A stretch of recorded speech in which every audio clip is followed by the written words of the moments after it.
Hello guys, welcome to MedLove. Today I am very excited to teach a topic which is very interesting topic to you guys because this is my first video which you're watching right now. And yes, without wasting further time, let's get into the topic.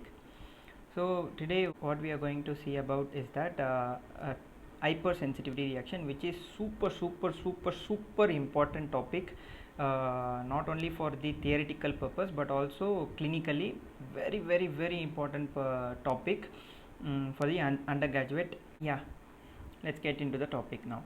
So what is the definition of hypersensitivity reaction? So which is exaggerated response of the body to the normal stimulus. Okay, so let me explain it in a very simple manner. So let us consider two scenarios where in the first scenario, I am going to hit the person, somebody. I am going to hit somebody. Okay, what will the person do? For that, the person will hit me again, right? Okay, this is the first scenario.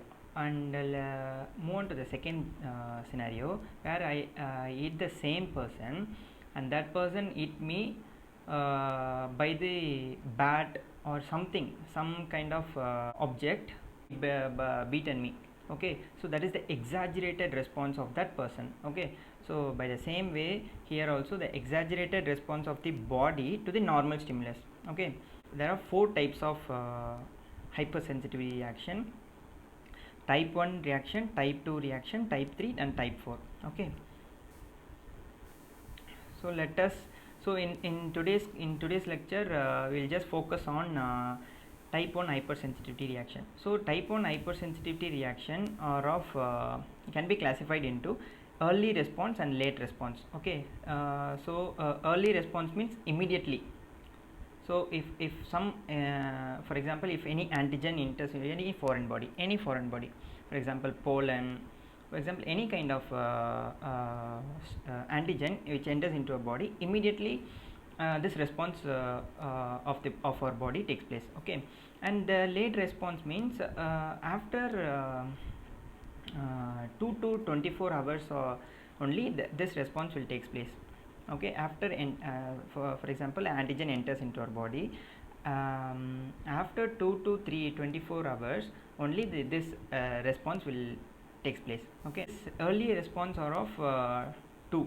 Okay, first or immediate response, immediately it will occur, and the second response. Okay, let me explain it.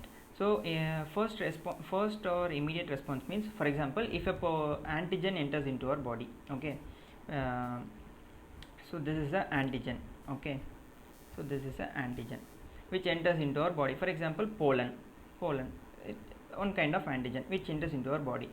What will our body do? The AP cells, what is meant by AP?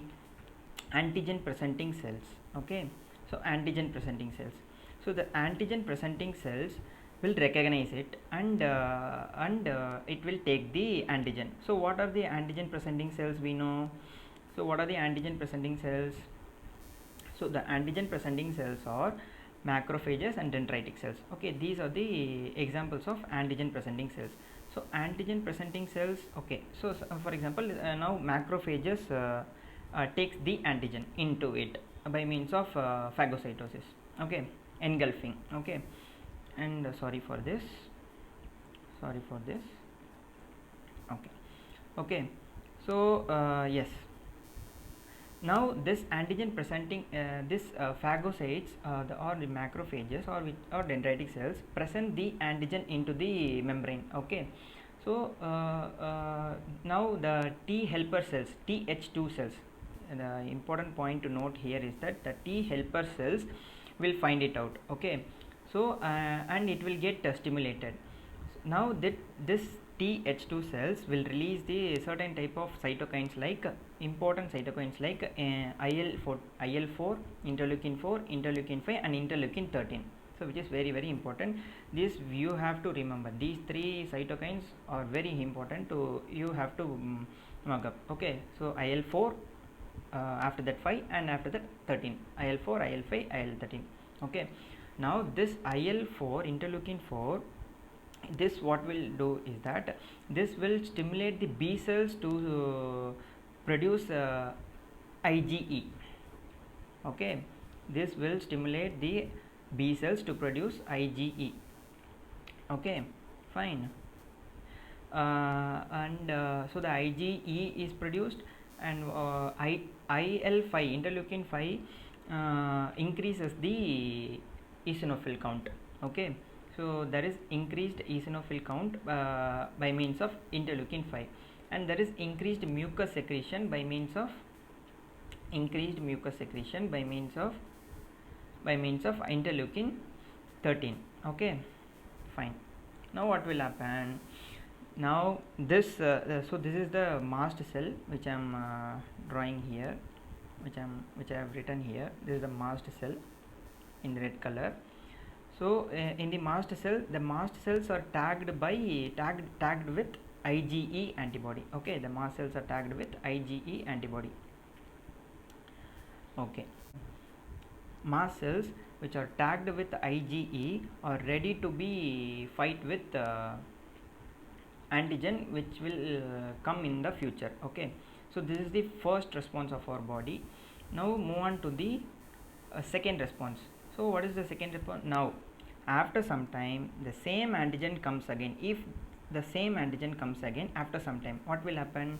The prepared or the sensitized or the tagged IgE tagged mast cells are already present in our body, so that will cross link of each other. Okay, the cross linking of IgE takes place. Okay, this is the pollen. Okay, this is the pollen. This is the pollen means antigen. This is the IgE antibody. Okay, so the cross linking will take place, right? Now yeah, the mast cells will activate, so it will make the mast cell in an activated state. So the mast cells activates the mast cells. What will happen if the mast cell is activated? Desensitization of the mast cell takes place. So as a result, the release of preformed mediators like histamine, prostaglandin, leukotrienes are released. Okay, so these histamines, prostaglandin, leukotrienes are responsible for vasodilation, and which results in increase in vascular permeability, right? And also bronchospasm will take place. We come to the late response. Means what? If the antigen enters into our body, after it enters after about 2 to 24 hours only this response will occur. Okay, so sorry for this. Okay, and what will happen here? So release of eotaxin will takes place first. So this you have to remember, eotaxin. Okay, eotaxin, release of eotaxin will takes place. Okay, so now this eotaxin stimulates the eosinophils. Okay, which eosinophils? So the stimulated eosinophils are infiltrated into the tissues. Okay, numerous eosinophils are getting infiltrated into the tissues and damages the tissues. Okay, so this is the late response which takes place after 2 to 24 hours. So this only you have to remember about the type 1 hypersensitivity reaction, which is very important, and it is very simple also, right? So did you understand the concept now? It is very clear, right? It is very easy to understand, right? So okay, I'm sorry for this. Okay, now what are the examples of this type 1 hypersensitivity reaction, where the hypersensitivity 1 reaction will take place? So we can say anaphylactic shock, which is a life threatening condition. We all have to know about this. In future video we'll make a lecture about we'll make a lecture on anaphylactic shock, okay, which is a life threatening condition. And allergic asthma, where the main pathogenesis is type 1 hypersensitivity reaction, allergic conjunctivitis, allergic rhinitis, and angioedema, and etc. Okay, so these are the